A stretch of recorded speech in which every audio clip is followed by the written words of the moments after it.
Hey, welcome back. We're going to do a slightly different video today. I'm going to review and react to Sam Altman's testimony at the Senate committee yesterday, which I found to be super interesting. IBM's Chief Privacy and Security Officer, Christina Montgomery, was there, and also Gary Marcus, who is a professor emeritus at NYU. And Gary was one of the signers of that open letter to OpenAI and other artificial intelligence companies asking them to put a pause on training powerful LLMs above GPT-4 for 6 months. So let's take a look at the hearing, and I'll skip over the boring parts and I'll react to what I think is interesting. And the deepening of societal inequalities. So first, Mr. Blumenthal is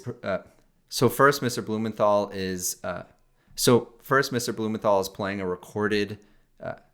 Mr. Blumenthal is playing a recorded opening testimony. We have seen how algorithmic biases can perpetuate discrimination and prejudice, and how the lack of transparency can undermine public trust. This is not the future we want. If you were listening from home, you might have thought that voice was mine and the words from me. But in fact, that voice was not mine. The words were not mine. And the audio was an AI voice cloning software trained on my floor speeches. The remarks were written by ChatGPT.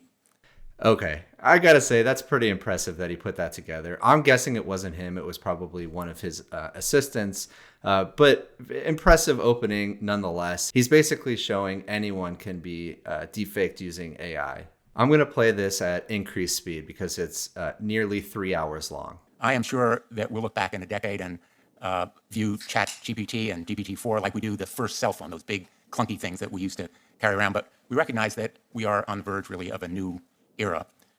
Yeah, so he's comparing all this artificial intelligence innovation to the first cell phones.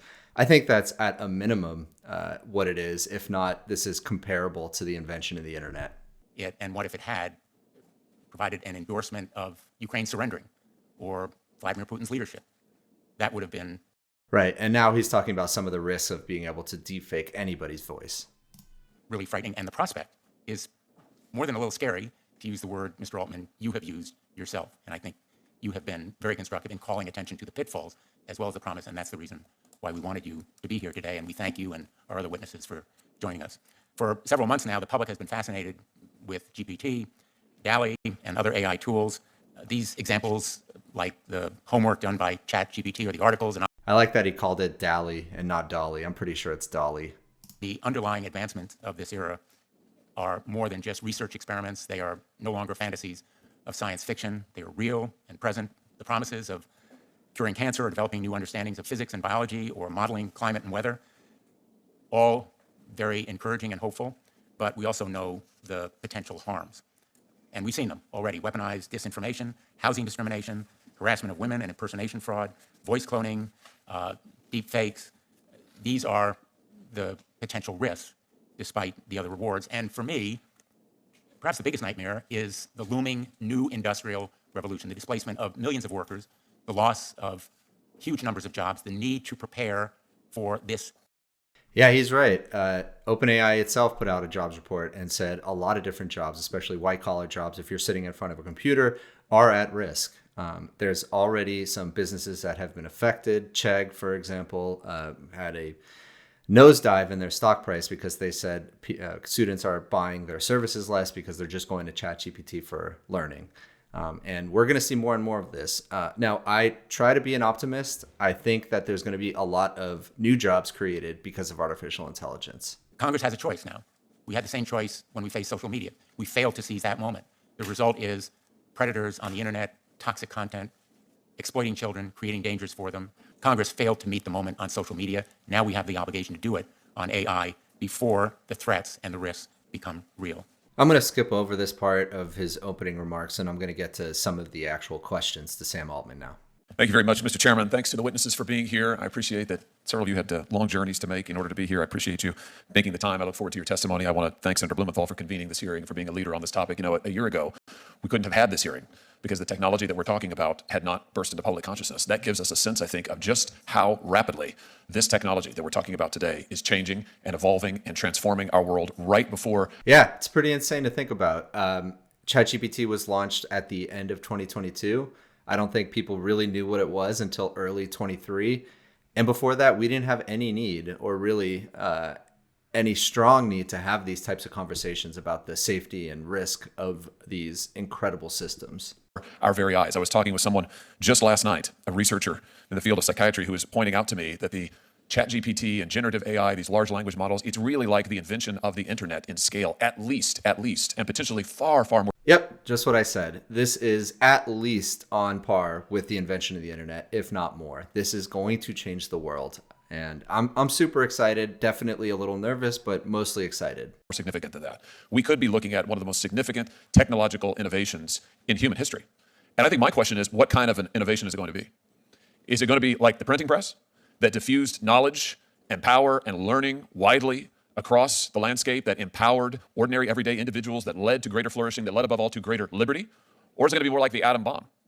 Huge technological breakthrough, but the consequences, severe, terrible, continue to haunt us to this day. Yeah, I've heard a lot of comparisons to nuclear, the atomic bomb and what we should do and prevent catastrophe happening from artificial intelligence. About these new technologies, about generative AI, about these language models, and about the host of other AI capacities that are even right now under development, not just in this country, but in China, the countries of our adversaries, and all around the world. And I think that the question that Young posed is really the question that faces us. Will we strike? Yeah, I think that's a strong point. We can't just think about the United States with artificial intelligence innovation. China is really rapidly building their systems, and a lot of other countries are doing so as well. So any restrictions, any legislation we place on our own systems, we cannot also place, or we cannot expect to also place on other governments. Strike that balance between technological innovation and our ethical and moral responsibility to humanity, to liberty, to the freedom of this country. And I hope that today's hearing will take us a step closer to that answer. Thank you, Mr. Chairman. Thanks. Okay, here's Sam Altman's opening remarks. I want to hear this. About large neural networks. It's really an honor to be here, even more so in the moment than I expected. My name is Sam Altman. I'm the Chief Executive Officer of OpenAI. OpenAI was founded on the belief that artificial intelligence has the potential to improve nearly every aspect of our lives, but also that it creates serious risks we have to work together to manage. We're here because people love this technology. OpenAI was created to be open, hence its name. Elon Musk has been talking a lot about that lately. I actually made a video about the drama between OpenAI, Sam Altman, and Elon Musk. Check it out. But yeah, OpenAI was originally supposed to be open. Its mission was, AI can be very dangerous. Let's create these tools and open it up so everybody can see what is actually happening behind the scenes. Over time, they've become closed AI. And so it's interesting to hear him still talk about the fact that they started because they identified all the risks with AI and they wanted to be ahead of it, but now they're closed, and I don't think he's going to be mentioning that. This technology, we think it can be a printing press moment. We have to work together to make it so. OpenAI is an unusual company, and we set it up that way because AI is an unusual technology. We are governed by a nonprofit, and our activities are driven by our mission and our charter, which commit us to working to ensure that the broad distribution of the benefits of AI and to maximizing the safety of AI systems. We are working to build tools that one day can help us make new discoveries and address some of humanity's biggest challenges, like climate change and curing cancer. Our current systems aren't yet capable of doing these things, but it has been immensely gratifying to watch many people around the world get so much value from what these systems can already do today. We love seeing people use our tools to create, to learn, to be more productive. We're very optimistic that there are going to be fantastic jobs in the future, and that current jobs can get much better. We also love seeing what developers are doing to improve lives. For example, Be My Eyes used our new multimodal technology in GPT-4 to help visually impaired individuals. So Be My Eyes was one of the first use cases that OpenAI launched with, and it is truly fascinating. Be My Eyes previously was an app where blind people can go on and they can request people with vision to help them see things. So let's say they're at their grocery store, they take out their phone, they hit a button. Anyone throughout the world could say, yeah, I'm going to help out. They will point something at, let's say, the label of a food item, and somebody on the phone will tell them verbally what that is. But now they're actually able to do that with AI. Individuals navigate their environment. We believe that the benefits of the tools we have deployed so far vastly outweigh the risks, but ensuring their safety is vital to our work, and we make significant efforts to ensure that safety is built into our systems at all levels. Before releasing any new system, OpenAI conducts extensive testing, engages external experts for detailed reviews and independent audits, improves the model's behavior, and implements robust safety and monitoring systems. Before we released GPT-4, our latest model, we spent over 6 months conducting extensive evaluations, external red teaming, and dangerous capability testing. We are proud of the progress that we made. GPT-4 is more likely to respond helpfully and truthfully and refuse harmful requests than any other widely deployed model of similar capability. However, we think that regulatory intervention by governments will be critical to mitigate the risks of increasingly powerful models. For example, the US government might consider a combination of licensing and testing requirements for development and release of AI models above a threshold. Okay, so already he's getting into what he believes is the correct legislation. It's a tough argument to make. OpenAI is already at the cutting edge of what is possible with large language models. They've already trained GPT-4. Microsoft is already benefiting from their work. Google already has a huge model with Bard, and it's constantly getting better. But now he's saying that other companies will have to get licenses. That is potentially prohibitively expensive for a startup or even an open source project to do. So, we have to understand what are his incentives for wanting that. I'm sure some of them are genuine and he really does want safety, but at the same time, it's certainly going to slow down other companies' progress. And it's the same thing with the open letter that Gary Marcus was a part of. Yeah, they probably had some genuine thoughts there and didn't want AI to become too dangerous. So they said pause AI for 6 months. Elon Musk signed that open letter, but ultimately their core incentive is, well, OpenAI is way ahead. Maybe that'll give us a little time to catch up. Threshold of capabilities. There are several other areas I mentioned in my written testimony where I believe that companies like ours can partner with governments, including ensuring that the most powerful AI models adhere to a set of safety requirements, facilitating processes to develop and update safety measures, and examining opportunities for global coordination. And as you mentioned, I think it's important that companies have their own responsibility here, no matter what Congress does. This is a remarkable time to be working on artificial intelligence.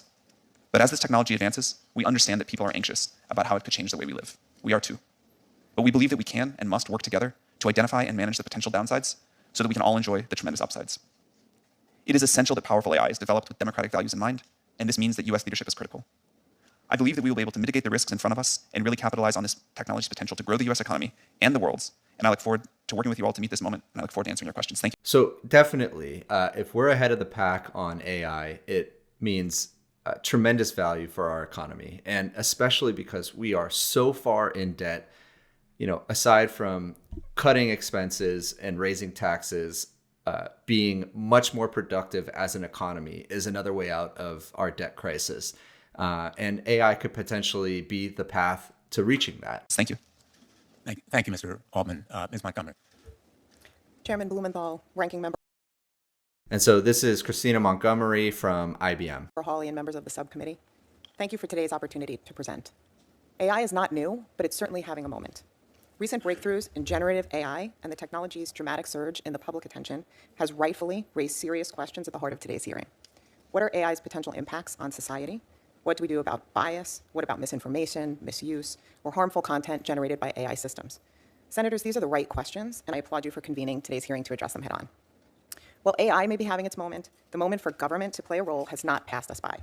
This period of focused public attention on AI is precisely the time to define and build the right guardrails to protect people and their interests. But at its core, AI is just a tool, and tools can serve different purposes. To that end, IBM urges Congress to adopt a precision regulation approach to AI. This means establishing rules to govern the deployment of AI in specific use cases, not regulating the technology itself. Such an approach would involve 4 things. First, different rules for different risks. The strongest regulation should be applied to use cases with the greatest risks to people and society. Second, clearly defining risks. There must be clear guidance on AI uses or categories of AI-supported activity that are inherently high risk. This common definition is key to enabling a clear understanding of what regulatory requirements will apply in different use cases and contexts. Third, be transparent. So AI shouldn't be hidden. Consumers should know when they're interacting with an AI system and that they have recourse to engage with a real person should they so desire. No person anywhere should be tricked into interacting with an AI system. And finally, showing the Yeah, I think that's the most obvious one. If you're chatting with an AI, make sure you know you're chatting with an AI. There's really no reason not to do that. impact. For higher risk use cases, companies should be required to conduct impact assessments that show how their systems perform against tests for bias and other ways that they could potentially impact the public, and to attest that they've done so. And again, the trade-off is regulation is fine, and they're going to keep using the term precision regulation, which really means as little regulation as possible. But the problem with any regulation is it just provides an increased barrier for open source projects, for startups. So it really is a fine balance. And I appreciate how difficult this discussion and following arguments are going to be. By following risk-based, use case-specific approach at the core of precision regulation, Congress can mitigate the potential risks of AI without hindering innovation. But businesses also play a critical role in ensuring the responsible deployment of AI. Okay, I'm going to skip the rest of her opening statement and let's look at Gary Marcus for a bit. Yet know whether they will outweigh the risks.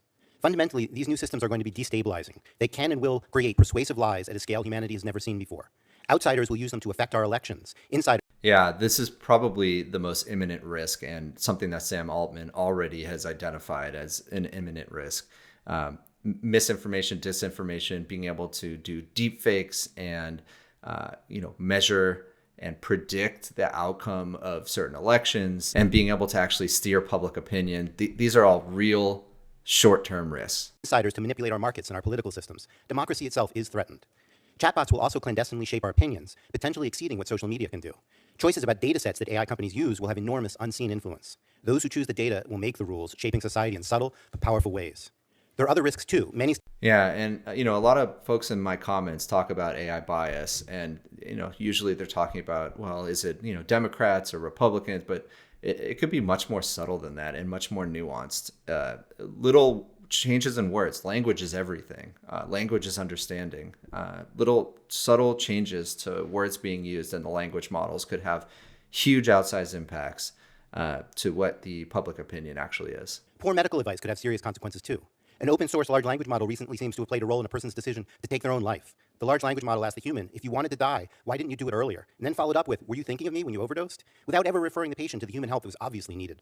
Another system rushed out and made available to millions of children told a person posing as a 13-year-old. Wow, I hadn't heard of that story. That's pretty terrible. How to lie to her parents about a trip with a 31-year-old man. Further threats continue to emerge regularly. A month after GPT-4 was released, OpenAI released ChatGPT plugins, which quickly led others to develop something called AutoGPT, with direct access to the internet, the ability to write source code, and increased powers of automation. This may well have drastic and difficult to predict security consequences. Wow, they actually mentioned AutoGPT. That AutoGPT is not super effective, but it is in theory and what it could potentially do in the future with a number of iterations is quite scary. It's essentially an autonomous agent working on your behalf with no human input needed after the initial kind of task setting. Okay, I'm going to skip over the rest of his opening statement and let's get to some questions. My question, let me begin with you, Mr. Altman, is should we consider independent testing labs to provide scorecards and nutrition labels or the equivalent of nutrition labels, packaging that indicates to people whether or not the content can be trusted, Okay, before even hearing Sam Altman respond, this seems like another no-brainer. Again, it's more regulation and more work up front, potentially more cost, but this one's pretty simple. If we have benchmarks, if we have testing frameworks, and we just label LLMs with the results, that makes a lot of sense. A lot of companies and open source projects already do that. The ingredients are and what the garbage going in may be, because it could result in garbage going out. Yeah, I think that's a great idea. I think that companies should put their own sort of, here are the results of our test of our model before we release it. Here's where it has weaknesses, here's where it has strengths, but also independent audits for that are very important. These models are getting more accurate over time. This is, as we have, I think, said as loudly as anyone, this technology is in its early stages. It definitely still makes mistakes. We find that users are pretty sophisticated and understand where the mistakes are that they need, or likely to be, that they need to be responsible for verifying what the models say, that they go off and check it. I worry that as the models get better and better, the users can have sort of less and less of their own discriminating thought process around it. But I think users are more capable than we often give them credit for in conversations like this. I think a lot of disclosures, which if you've used ChatGPT, you'll see about the inaccuracies of the model, are also important. And I'm excited for a world where companies publish with the models information about how they behave, where the inaccuracies are, and independent agencies or companies provide that as well. I think it's a great idea. Yeah, so he's calling for both independent review, which I agree with. That's great for certain size models, for certain capabilities of models, and then of course publishing your own internal data, which again I think most companies do because they're proud of what they've built and they want to compare it against what else is out there. Let me ask you what your biggest nightmare is and whether you share that concern. Like with all technological revolutions, I expect there to be significant impact on jobs, but exactly what that impact looks like is very difficult to predict. If we went back to the other side of a previous technological revolution, talking about the jobs that exist on the other side, you can go back and read books of this. It's what people said at the time. It's difficult. I believe that there will be far greater jobs on the other side of this, and the jobs of today will get better. I think it's important. First of all, I think it's important to understand and think about GPT-4 as a tool, not a creature, which is easy to get confused, and it's a tool that people have a great deal of control. He needs to be careful not to talk too condescendingly to everybody up there. He's an incredibly bright person, and he knows a ton about this subject, but he just needs to be careful. I got a little tinge of that just now. And it is interesting. It is a tool, not a creature, although as soon as it becomes conscious, it is a creature. So it's not out of the question that can happen. Although, yes, today it is a tool, and probably for the foreseeable future, it's just a tool. But consciousness, the singularity, is really the ultimate pinnacle of what AI can reach. Control over and how they use it. And second, GPT-4 and other systems like it, are good at doing tasks, not jobs. And so you see already people that are using GPT-4 to do their job much more efficiently by helping them with tasks. Now, GPT-4 will, I think, entirely automate away some jobs, and it will create new ones that we believe will be much better. This happens, again, my understanding of the history of technology is one long technological revolution, not a bunch of different ones put together, but this has been continually happening. As our quality of life raises, and as machines and tools that we create can help us live better lives, the bar raises for what we do, and our human ability and what we spend our time going after goes after more ambitious, more satisfying projects. So yeah, I do believe this. For every technological revolution, there's a set of jobs that do get destroyed, but new ones appear. And yeah, it's painful and it's messy sometimes, but ultimately, average life quality, I think, improves. So there will be an impact on jobs. We try to be very clear about that, and I think it will require partnership between the industry and government, but mostly action by government to figure out how we want to mitigate that. But I'm very optimistic about how great the jobs of the future will be. Thank you. Let me ask Ms. Montgomery and Professor Marcus for your reactions to those questions as well. Ms. Montgomery? On the jobs point, yeah, it's a hugely important question, and it's one that we've been talking about for a really long time at IBM. We do believe that AI, and we've said it for a long time, is going to change every job. New jobs will be created, many more jobs will be transformed, and some jobs will transition away. I'm a personal example of a job that didn't exist when I joined IBM, and I have a team of AI governance professionals who are in new roles that we created, as early as 3 years ago. I mean, they're new and they're growing. So I think the most important thing that we could be doing and can and should be doing now is to prepare the workforce of today and the workforce of tomorrow for partnering with AI technologies and using them. And we've been... Yeah, it's a good response. It seems a little boilerplate and prepared. That's okay, though. Sam Altman does seem pretty natural up there. Again, all I've heard about him over the years, even from when he was at Y Combinator, is that he's extremely bright, extremely eloquent, can explain issues really well. So it's no wonder that it does seem like he's kind of on his feet, more so than a boilerplate response. On the subject of nutrition labels, I think we absolutely need to do that. I think that there's some technical challenges and that building proper nutrition labels goes hand in hand with transparency. And if it's not clear, Professor Gary Marcus is on the very, very concerned side of the AI risk argument. The biggest scientific challenge in understanding these models is how they generalize. What do they memorize and what new things do they do? The more that there's in the data set, for example, the thing that you want to test accuracy on, the less you can get a proper read on that. So it's important, first of all, that scientists be part of that process. And second, that we have much greater transparency about what actually goes into these systems. If we don't know what's in them, then we don't know exactly how well they're doing when we give something new, and we don't know how good a benchmark that will be for something that's entirely novel. So I could go into that more, but I want to flag that. Second is on jobs. Past performance history is not a guarantee of the future. It has always been the case in the past that we've had more jobs, that new jobs, new professions come in as new technologies come in. I think this one's going to be different. And the real question is over what time scale? Is it going to be 10 years? Is it going to be 100 years? And I don't think anybody... Yeah, fair enough. Past performance is not indicative of future performance. That's an interesting point. It's not guaranteed that just because all the other technological revolutions have produced more jobs and different jobs afterwards, that this is going to be the same. So I want to hear more from him about that.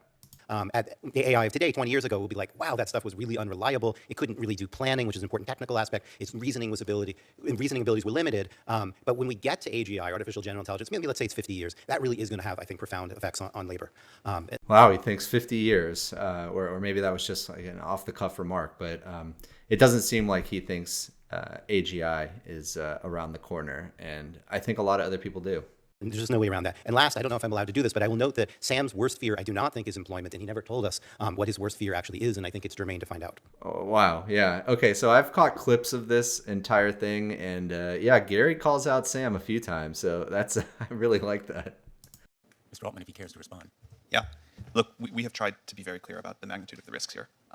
I think jobs and employment and what we're all going to do with our time really matters. I agree that when we get to very powerful systems, the landscape will change. I think I'm just more optimistic that we are incredibly creative and we find new things to do with better tools, and that will keep happening. My worst fears are that we, the field, the technology, the industry, cause significant harm to the world. I think that could happen in a lot of different ways. It's why we started the company. It's a big part of why I'm here today and why we've been here in the past and we've been able to spend some time with you. I think if this technology goes wrong, it can go quite wrong, and we want to be vocal. All right. Well, there's the statement that a lot of news articles are quoting. If AI goes wrong, it can go quite wrong. And, he's right. And of course, that's a really nice quote. Vocal about that. We want to work with the government to prevent that from happening, but we try to be very clear-eyed about what the downside case is and the work that we have to do to mitigate that. Thank you. And our hope is that the rest of the industry will follow the. And he really wasn't specific. My biggest fear is that we cause tremendous harm to the world. Okay. Not specific doesn't really answer the question that Gary asked. In what form does that actually take? Preface by saying, my question's here an attempt to get my head around and to ask all of you to help us to get our heads around what this generative AI, particularly the large language models, what it can do. So I'm trying to understand its capacities and then its significance. So I'm looking at a paper here entitled Large Language Models Trained on Media Diets Can Predict Public Opinion. This is just posted about a month ago. The authors are Chu, Andreas, Anselabere, and Roy. And they're Okay, so I mentioned this a little bit earlier in this video. Being able to predict public opinion, being able to predict the outcome of elections, and really using that information to influence elections is an incredibly powerful notion. Let's see how Mr. Hawley actually talks about this and how Sam Altman responds. Their conclusion, this work was done at MIT and then also at Google, their conclusion is that large language models can indeed predict public opinion. And they go through and model why this is the case. And they conclude ultimately that an AI system can predict human survey responses by adapting a pre-trained language model to subpopulation-specific media diets. In other words, you can feed the model a particular set of media inputs and it can. So I don't know exactly what that is going to mean. Does that mean that the AI is able to predict, or does that mean that the media diet is able to influence already? So it sounds like, based on what he's saying, the media diet is already influencing us, and the AI is just able to predict how it influences us. So I think that actually speaks more to what the power of media is. Remarkable accuracy. The paper goes into this, predict then what people's opinions will be. I want to think about this in the context of elections. If these large language models can, even now, based on the information we put into them, quite accurately predict public opinion, ahead of time, predict is before you even ask the public these questions. What will happen when entities, whether it's corporate entities or whether it's governmental entities or whether it's campaigns or whether it's foreign actors, take this survey information, these predictions about public opinion, and then fine-tune strategies to elicit certain responses, certain behavioral responses? We already know, this committee has heard testimony, I think 3 years ago now, about the effect of something as prosaic, it now seems, as Google search, the effect that this has on voters in an election, particularly undecided voters in the final days of an election who may try to get information from Google. Yeah, absolutely. Agreed. The ranking of results in Google search affects what people think, affects people's opinions, the public's opinions, and so will AI. Search, and what an enormous effect the ranking of the Google search, the articles that it returns, has come an enormous effect on an undecided voter. This, of course, is orders of magnitude, far more powerful, far more significant, far more directive, if you like. So, Mr. Altman, maybe you can help me understand here what some of the significance of this is. Should we be concerned about large language models that can predict survey opinion and then can help organizations, entities fine-tune strategies to elicit behaviors from voters? Should we be worried about this for our elections? Yeah. Thanks, Senator Hawley, for the question. It's one of my areas of greatest concern, the more general ability of these models to manipulate, to persuade, to provide sort of one-on-one interactive disinformation. Yeah, of course. It's analogous to Google search. The words that large language models use, the responses that it gives, even very nuanced changes will have big effects on the broader public opinion. I think that's like a broader version of what you're talking about, but given that we're going to face an election next year and these models are getting better, I think this is a significant area of concern. I think there's a lot of policies that companies can voluntarily adopt, and I'm happy to talk about what we do there. I do think some regulation would be quite wise on this topic. Someone mentioned earlier, it's something we really agree with. People need to know if they're talking to an AI, if content that they're looking at might be generated or might not. I think it's a great thing to do, is to make that clear. I think we also... Yeah, that's the no-brainer one. It's very low cost to do that and big benefit. People need to know if they're talking to an AI. We'll need rules, guidelines about what's expected in terms of disclosure from a company providing a model that could have these sorts of abilities that you talk about. So I'm nervous about it. I think people are able to adapt quite quickly. When Photoshop came onto the scene a long time ago, for a while people were really quite fooled by Photoshopped images, and then pretty quickly developed an understanding that images might be Photoshopped. This will be like that, but on steroids. Yeah, it will be on that like that, but on steroids. I see a lot of tweets about Midjourney comparing a Midjourney image to a real image, like lemon cheesecake, a real one versus lemon cheesecake created by Midjourney. I can't tell the difference 9 times out of 10. With humans, artificially generated human images versus real humans. If I look really closely, I can usually tell the difference, but there's only a matter of time before Midjourney 5.2 comes out, and the ability to tell the difference goes away completely. And the interactivity, the ability to really model predict humans well, as you talked about, I think is going to require a combination of companies doing the right thing, regulation, and public education. Professor Marcus, do you want to address this? Yeah, I'd like to add 2 things. One is in the appendix to my remarks. I have 2 papers to make you even more concerned. One is in the Wall Street Journal just a couple days ago called "Help, My Political Beliefs Were Altered by a Chatbot." And I think the scenario you raised was that we might basically observe people and use surveys to figure out what they're saying. But as Sam just acknowledged, the risk is actually worse, that the systems will directly, maybe not even intentionally, manipulate people. And that was the thrust of the Wall Street Journal article. And it links to an article that I've also linked to called "Interacting," and it's not yet published, not yet peer-reviewed, "Interacting with Opinionated Language Models Changes Users' Views." And this comes back ultimately to data. One of the things that I'm most concerned about with GPT-4 is that we don't know what it's trained on. I guess Sam knows, but the rest of us do not. And what it is trained on. There's another example of him calling Sam out, and he's right. OpenAI started as an open source company. Now it's not. So we have no idea what data is actually going into these models, how it's trained, what the architecture is. Only a handful of people inside OpenAI actually know. I know just the other day, OpenAI announced that it's going to release its own open source model. It's probably not going to be GPT-4, but I'm glad to see them taking steps in that direction. On has consequences for essentially the biases of the system. We could talk about that in technical terms, but how these systems might lead people about depends very heavily on what data is trained on them. And so we need transparency about that, and we probably need scientists in there doing analysis in order to understand what the political influences, for example, of these systems might be. And it's not just about politics. It can be about health. It could be about anything. These systems absorb a lot of data, and then what they say reflects that data, and they're going to do it differently depending on what's in that data. So it makes a difference if they're trained on the Wall Street Journal as opposed to the New York Times or Reddit. I mean, actually, they're largely trained on all of this stuff, but we don't really understand the composition of that. Yeah, and it's not only manipulation by potentially employees inside one of these companies, or inadvertent manipulation, just accidental manipulation, but the there could be widespread action, coordinated action to actually seed data that will eventually be used in these models, and you could seed data to say whatever you want, and as these models are trained on that seeded data, it'll change the outputs. AI systems trained on personal data, the kind of data that, for instance, the social media companies, the major platforms, Google, Meta, et cetera, collect on all of us routinely. And we've had many a chat about this in this committee over many a year now, but the massive amounts of data, personal data, that the companies have on each one of us. An AI system that is trained on that individual data, that knows each of us better than ourselves, and also knows the billions of data. Yeah, I mean, it's already done. Facebook's newsfeed, I mean, it's machine learning. It's not actually artificial intelligence. I'll probably use those terminology interchangeably, but they already know a ton about us. They know everything. Facebook, especially. They have all of our personal information. They have all of our connections. And they will absolutely use that data to train their models. Why wouldn't they? I don't think they should, to be clear, but they will. Data points about human behavior, human language interaction generally. Can't we foresee an AI system that is extraordinarily good at determining what will grab human attention and what will keep an individual's attention? And so for the war for it.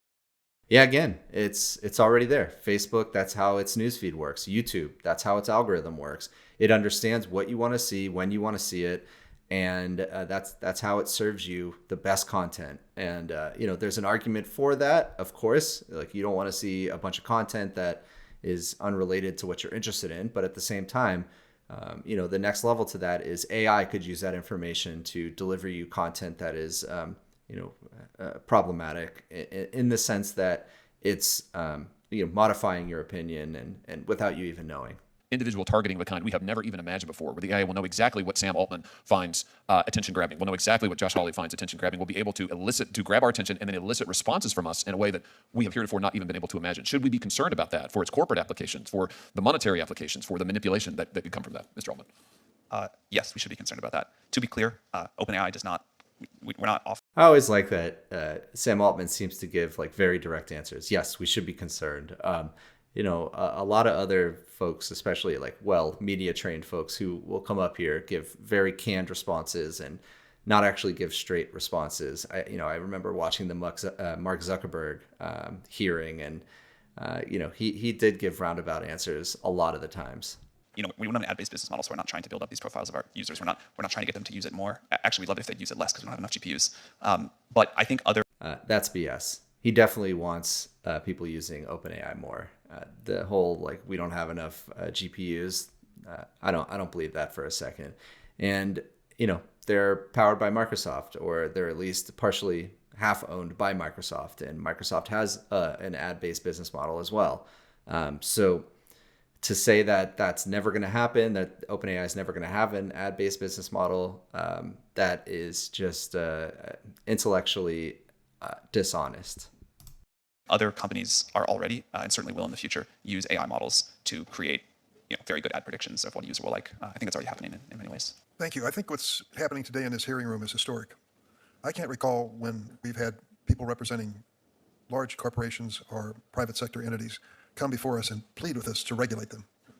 In fact, many people... Yeah, that's a good point. They want to get ahead of it. They also want to look good. They don't want another, Facebook issue where they're just let to run wild, and then years later they are just, potentially broken apart or crushed by regulation. Podcast earlier this year, you agreed with host Kara Swisher that Section 230 doesn't apply to generative AI, and that developers... So for those who don't know, Section 230 is currently a very politicized law, and it basically says companies can't be prosecuted for the content on their system. So for example, Facebook, if somebody posts something illegal on there, it's not Facebook's fault if they've done everything they can to remove it. OpenAI should not be entitled to full immunity for harms caused by their products. So what have we learned from 230 that applies to your situation with AI? Thank you for the question, Senator. I don't know yet exactly what the right answer here is. I'd love to collaborate with you to figure it out. I do think for a very new technology, we need a new framework. Certainly companies like ours bear a lot of responsibility for the tools that we put out in the world, but tool users do as well. And how we want, and also people that will build on top of it between them and the end consumer. All right, I'm going to skip ahead a bit. That was drafted was a completely fake thing. Go to 1234 Elm Street. And so you can imagine what I'm concerned about here with an election upon us, with primary elections upon us, that we're going to have all kinds of misinformation. And I just want to know what you're planning on doing about it. I know we're going to have to do something soon, not just for the images of the candidates, but also for misinformation about the... Okay, so Ms. Klobuchar is asking about misinformation during elections and campaigns, which is very valid, especially because in the U.S. we have one coming up soon. Actual polling places and election rules.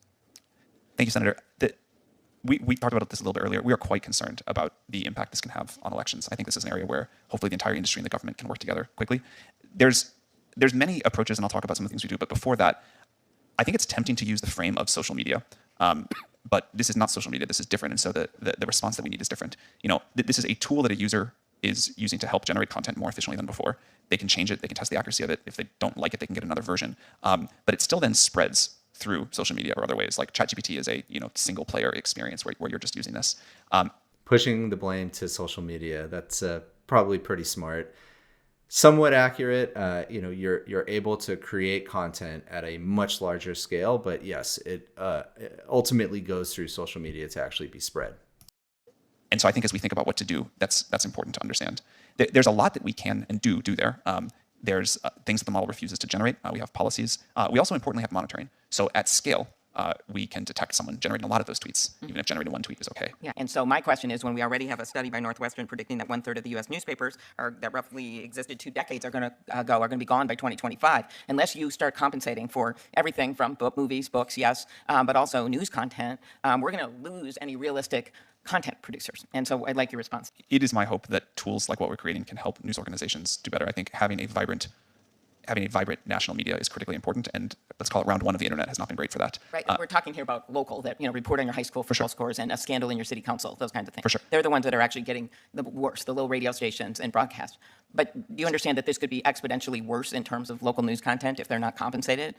Well, Because what they need is to be compensated for their content and not have it stolen. yeah, again, our model, the current version of GPT-4 ended training in 2021. It's not a good way to find recent news, and I don't think it's a service that can do a great job of linking. Well, if you have GPT-4 with browsing, it certainly is. And Bard, Google Bard, definitely has access to the internet and up-to-date information. So I'm not sure that's a really valid argument. And also, it's going to have up-to-date information, even if it doesn't today. Legal systems, which may be here, but not social media, and agencies. Go back to Senator Hawley. The atom bomb has put a cloud over humanity, but nuclear power could be one of the solutions to climate change. So what I'm trying to do is make sure that you just can't go build a nuclear power plant. Hey, Bob, what would you like to do today? Let's go build a nuclear power plant. You have a Nuclear Regulatory Commission that governs how you build a plant and is licensed. Do you agree, Mr. Altman, that these tools you're creating should be licensed? Yeah, we've been calling for this. We think That's the simplest way. You get a license, and do you agree with me that the simplest way and the most effective way is have an agency that is more nimble and smarter than Congress, which should be easy to create, overlooking what you do? Yes, we'd be enthusiastic about that. Do you agree with that, Mr. Marcus? Absolutely. Do you agree with that, Ms. Montgomery? I would have some nuances. I think we need to build on what we have in place already today. We don't have an agency Regulators, that's working. Wait a minute. Yeah, licensing, it's a tough one. Of course, these big companies are going to want it, but it does harm the startups and the open source companies. Senator, we've been clear about what we think the upsides are, and I think you can see from users how much they enjoy and how much value they're getting out of it, but we've also been clear about what the downsides are, and so that's why we think we need an agency. So it's a major tool to be used by a lot of people. It's a major right? new technology. Okay, if We you think build, if you make a ladder and the ladder doesn't work, you can sue the people who made the ladder, but there's some standards out there to make a ladder. So That's why we're agreeing with you. Yeah, that's right. I think you're on the right track. So The fundamental question embedded in that process, though, is how you decide whether or not a model is safe enough to deploy and safe enough to have been built and then let go into the wild. I understand one way to prevent generative AI models from providing harmful content is to have humans identify that content and then train the algorithm to avoid it. There's another approach that's called constitutional AI that gives the model a set of values or principles to guide its decision making. Would it be more effective to give models these kinds of rules instead of trying to require or compel training the model on all the different potentials for harmful content? Thank you, Senator. It's a great question. I'd like to frame it by talking about why we deploy at all, like why we put these systems out into the world. There's the obvious answer about there's benefits and people are using it for all sorts of wonderful things and getting great value, and that makes us happy. But a big part of why we do it is that we believe that iterative deployment and giving people in our institutions and you all time to come to grips with this technology, to understand it, to find its limitations, its benefits, the regulations we need around it, what it takes to make it safe, that's really important. Yeah, Sam has talked about this quite a bit. He's taking a very iterative approach, especially after GPT-4 was released. They're just going to continue to iterate on that. He already said GPT-5 is not training right now. And I think it's, release it early and often get the public used to understanding what its capabilities are, what the limits are, and learning from feedback. Going off to build a super powerful AI system in secret and then dropping it on the world all at once, I think would not go well. So a big part of our strategy is, while these systems are still relatively weak and deeply imperfect, to find ways to get people to have experience with them, to have contact with reality, and to figure out what we need to do to make it safer and better. And that is the only way that I've seen in the history of new technology and products of this magnitude to get to a very good outcome. And so that interaction with the world is very important. Now, of course, before we put something out, it needs to meet a bar of safety. About what kind of approach we should follow and whether or not the EU direction is the right one to pursue. I mean, the conception of the EU AI Act is very consistent with this concept of precision regulation, where you're regulating the use of the technology in context. So absolutely, that approach makes a ton of sense. It's what I advocated for at the onset. Different rules for different risks. So in the case of elections, absolutely, any algorithm being used in that context should be required to have disclosure around the data being used, the performance of the model, anything along those lines is really important. Guardrails need to be in place. And on the point, just come back to the question of whether we need an independent agency. I mean, I think we don't want to slow down regulation to address real risks right now, right? So we have existing regulatory authorities in place who have been clear that they have the ability to regulate in their respective domains. A lot of the issues we're talking about today span multiple domains, elections and the like. So, if I could, I'll just assert that those existing regulatory bodies and authorities are under-resourced and lack many of the statutory and regulatory powers that they need. Correct. We have failed to deliver on data privacy, even though industry has been asking us to regulate data privacy. If I might, Mr. Marcus, I'm interested also what international bodies are best positioned to convene multilateral discussions to promote responsible standards. We've talked about a model. Yeah, so this is an interesting discussion. Obviously, we can regulate ourselves as the U.S., but we can't regulate every country out there, especially bad actors. And there are examples of international organizations that regulate things like nuclear energy and research. So I'm curious about what they're going to say here.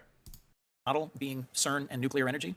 I'm concerned about proliferation and non-proliferation. We've also talked, I would suggest that the IPCC, a UN body, helped at least provide a scientific baseline of what's happening in climate change, so that even though we may disagree about strategies, globally we've come to a common understanding of what's happening and what should be the direction of intervention. I'd be interested, Mr. Marcus, if you could just give us your thoughts on who's the right body internationally to convene a conversation, and one that could also reflect our values. I'm still feeling my way on that issue. I think global politics is not my specialty. I'm an AI researcher, but I have moved towards policy in recent months, really, because of my great concern about all of these risks. I think certainly the UN, UNESCO has its guidelines, should be involved and at the table, and maybe things work under them and maybe they don't, but they should have a strong voice and help to develop this. The OECD has also been thinking greatly about this. A number of organizations have internationally. I don't feel like I personally am qualified to say exactly what the right model is there. One of the things that you mentioned, Mr. Altman, that intrigued me was you said GPT-4 can refuse harmful requests. So you must have put some thought into how your system, if I can call it that, can refuse harmful requests. What do you consider a harmful request? You can just keep it short. Yeah, I think that's a really good question. Who gets to decide what's harmful? Who gets to decide what it says and what it doesn't? Obviously, it's Sam Altman and his team. Should there be a regulatory body who decides and agrees on something? Let's see what he says. Yeah, I'll give a few examples. One would be about violent content. Okay. Another would be about content that's encouraging self-harm. Another is adult content. Not that we think adult content is inherently harmful, but there's things that could be associated with that we cannot reliably enough differentiate, so we refuse all of it. So those are some of the more obvious harmful kinds of information. But in the election context, for example, I saw a picture of former President Trump being arrested by NYPD, and that went viral. I don't know, is that considered harmful? I've seen all kinds of statements attributed to any one of us that could be put out there that may not rise to your level of harmful content, but there you have it. So two of you said that we should have a licensing scheme. I can't envision or imagine right now what kind of a licensing scheme we would be able to create to pretty much regulate the vastness of this game-changing tool. So yeah, I mean, that's a really good point also. I really like where Ms. Hirono is going with all of this. Like, how can we actually regulate it? How are we going to be able to put regulation in place that can cover every potential without over-regulating the entire industry and really stopping innovation? are you thinking of an FTC kind of a system, an FCC kind of a system? What do the two of you even envision as a potential licensing scheme that would provide the kind of guardrails that we need to protect literally our country from harmful content? To touch on the first part of what you said, there are things besides, should this content be generated or not, that I think are also important. So that image that you mentioned was generated. I think it'd be a great policy to say generated images need to be made clear in all contexts that they were generated. And then we still have the image out there, but we're at least requiring people to say this was a generated image. Yeah, that's fine. And Adobe Firefly watermarks all of their images that it has been AI generated. I think they did that to appease actual artists. But how easy would it be to remove that watermark? Super easy. Okay, well, you don't need an entire licensing scheme in order to make that a reality. Where I think the licensing scheme comes in is not for what these models are capable of today, because as you pointed out, you don't need a new licensing agency to do that. But as we head, and this may take a long time, I'm not sure, as we head towards artificial general intelligence, and the impact that will have, and the power of that technology, I think we need to treat that as seriously as we treat other very powerful technologies, and that's where I personally think we need such a scheme. English languages have received comparatively little attention or investment. And we've seen this problem before. I'll tell you why I raise this. Social media companies, for example, have not adequately invested in content moderation tools and resources for their non-English, in non-English language. And I share this not just out of concern. Yeah, and a lot of models still only support the English language, but that's changing pretty quickly. For non-US based users. But so many US-based users prefer a language other than English in their communication. So I'm deeply concerned about repeating social media's failure in AI tools and applications. Question, Mr. Altman and Ms. Montgomery, how are OpenAI and IBM ensuring language and cultural inclusivity that they're in their large language models? We think this is really important. One example is that we worked with the government of Iceland, which is a language with fewer speakers than many of the languages that are well represented on the internet, to ensure that their language was included in our model. And we've had many similar conversations, and I look forward to many similar partnerships with local. That's interesting. I didn't know that. I think that's great. More languages, more viewpoints in the model is going to mean less bias. Resource languages to get them into our models. GPT-4 is unlike previous models of ours, which were good at English and not very good at other languages, now pretty good at a large number of languages. You can go pretty far down the list, ranked by number of speakers, and still get good performance. But for these very small languages, we're excited about custom partnerships to include that language into our model run. In addition to trying to regulate with what we have now, you would encourage Congress and my colleague Senator Welch to move forward in trying to figure out the right tailored agency to deal with what we know and perhaps things that might come up in the future. I would encourage Congress to make sure it understands the technology, has the skills and resources in place to impose regulatory requirements on the uses of the technology, and to understand emerging risks as well. So yes. Yeah, a lot of focus on understanding. Congress has not been great in the past about understanding new technology. So I'm glad these folks are talking about it early. There's always a question about the use of regulatory authority and the recognition that it can be used for good. J.D. Vance actually mentioned that when we were considering his and Senator Brown's bill about railroads in that event in East Palestine, regulation for the public health. But there's also a legitimate concern about regulation getting in the way of things, being too cumbersome, and being a negative. Yeah, absolutely. We don't want to slow down innovation to the point where we get lapped by other countries and we lose out on the economic benefits of artificial intelligence. Influence. So, two of the three of you have said you think we do need an agency. What are some of the perils of an agency that we would have to be mindful of in order to make certain that Yeah, I really like this question. Interested to see what they have to say. its goals of protecting many of those interests I just mentioned, privacy, bias, intellectual property, disinformation, would be the winners and not the losers? And I'll start with you, Mr. Altman. Thank you, Senator. One, I think America has got to continue to lead.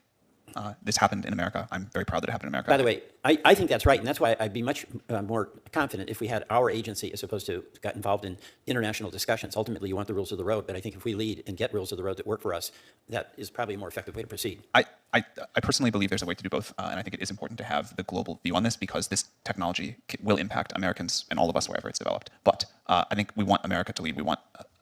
So get to the perils issue, though, because I know. Well, that's one. I mean, that is a peril, which is you slow down American industry in such a way that China or somebody else makes faster progress.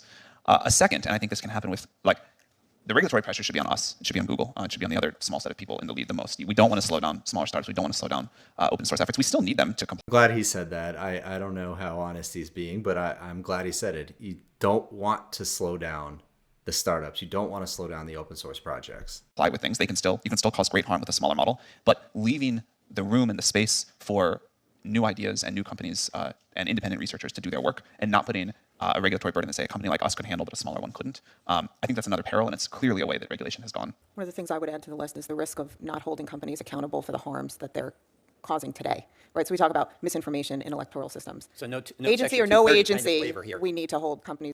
Yeah, of course they're going to mention Section 230 again. Or be available. What specific steps do you take to protect privacy? One is that we don't train on any data submitted to our API. So if you're a business customer of ours and submit data, we don't train on it at all. We do retain it for 30 days solely for the purpose of trust and safety enforcement, but that's different than training on it. If you use ChatGPT, you can opt out of us training on your data. Yeah, I was a little confused by that answer, but okay, so if you're using the API, they're not going to train on your data. That's great. And he's about to get into, if you're using ChatGPT, they do train on your data, but you can opt out. And opting out is only a feature as of 2 weeks ago. Keep thinking about Meta. Their entire data set is personal information, and they're trying to get deeper into AI. They've been doing AI research for years, but really, they fell behind with all the metaverse investments, and now they're trying to catch up with AI. And what else would they train it on? That is their core data set. That is what has made them so much money, billion-dollar company over the years. Professor Marcus, you made reference to self-awareness, self-learning. Already we're talking about the potential for jailbreaks. How soon do you think that new kind of generative AI will be usable, will be practical? New AI that is self-aware and so forth? Yes. I mean, I have no idea on that one. I think we don't really understand what self-awareness is, and so it's hard to put a date on it. In terms of self-improvement, there's... Yeah, that's a good answer. How do you define consciousness? How do you define self-awareness? I think, therefore, I am. Maybe it's as simple as that, but certainly AI can repeat that to us today if it's trained on text that has that. One thing I had read a little while back is let's take a data set and remove any mention of consciousness, any mention of self, train on that data set, and then see if those models actually can output something about consciousness. And if it does, maybe that qualifies as self-awareness. Okay, so Mr. Hawley is going to talk about the open letter. So this is going to be cool. Eclectic group of about 1,000 technology and AI leaders, everybody from Andrew Yang to Elon Musk, recently called for a 6-month moratorium on any further AI development. Were they right? Do you join those calls? Are they right to do that? Should we pause for 6 months? Your characterization is not quite correct. I actually signed that letter. About 27,000 people signed it. It did not call for a ban on all AI research. It only called, nor on all AI, but only on a very specific thing, which would be systems like GPT-5. Every other piece of research that's ever been done, it was actually supportive or neutral about, and specifically called for more specifically called for more research on trustworthy and safe AI. So you think that we should take a moratorium, a 6-month moratorium or more, on anything beyond ChatGPT-4? I took the letter. What is the famous phrase? Spiritually, not literally. What was the famous phrase? Well, I'm asking for your opinion now, though. So my opinion is that the moratorium that we should focus on is actually deployment until we have good safety cases. I don't know that we need to pause that particular project, but I do think its emphasis on focusing more on AI safety, on trustworthy, reliable AI is exactly right. Deployment means not making it available to the public? Yeah, yeah, I mean, Sam Altman already said that's what they're doing. They're not training GPT-4 right now. They're focusing on trust and safety. They put out a blog post a couple weeks ago saying exactly that. My concern is about things that are deployed at a scale of, let's say, 100 million people without any external review. I think that we should think very carefully about doing that. What about you, Mr. Altman? Do you agree with that? Would you pause any further development for 6 months or longer? So first of all, after we finished training GPT-4, we waited more than 6 months to deploy it. We are not currently training what will be GPT-5. We don't have plans to do it in the next 6 months. But I think the frame of the letter is wrong. What matters is audits, red teaming, safety standards that a model needs to pass before training. If we pause for 6 months, then I'm not really sure what we do then. Do we pause for another 6? Do we kind of come up with some rules then? The standards that we have developed and that we've used for GPT-4 deployment, we want to build on those, but we think that's the right direction, not a calendar clock pause. There may be times, I expect there will be times when we find something that we don't understand and we really do need to take a pause, but we don't see that yet. Never mind all the benefits. Wait a minute, you don't see what yet? You're comfortable with all of the potential ramifications from the current existing technology? I'm sorry, we don't see the reasons to not train a new one for deploying. As I mentioned, I think there's all sorts of risky behavior and there's limits we put. We have to pull things back sometimes, add new ones. And then we don't see something that would stop us from training the next model, where we'd be so worried that we'd create something dangerous, even in that process, let alone the deployment. But what about you, Ms. Montgomery? I think we need to use the time to prioritize ethics and responsible technology as opposed to pausing development. Well, wouldn't a pause in development help the development of protocols for safety standards and ethics? I'm not sure how practical it is to pause, but we absolutely should be prioritizing. Yeah, that's the right answer. It's not practical to pause because only the large companies are going to pause it. Other countries won't pause it. Individual open source folks are not going to pause. So really, it's only going to be the good actors who are going to be pausing, and if even that. Safety protocols. Okay, the point about practicality leads me to this. I'm interested in this talk about an agency, and maybe that would work. Although, having seen how agencies work in this government, they usually get captured by the interests that they're supposed to regulate.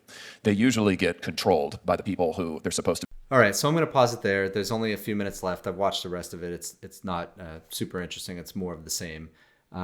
Let me know if you like this format. I liked watching this. I liked reacting to it. This is my first time doing it. Let me know what you think. If you like this video, give me a like and subscribe. See you in the next one.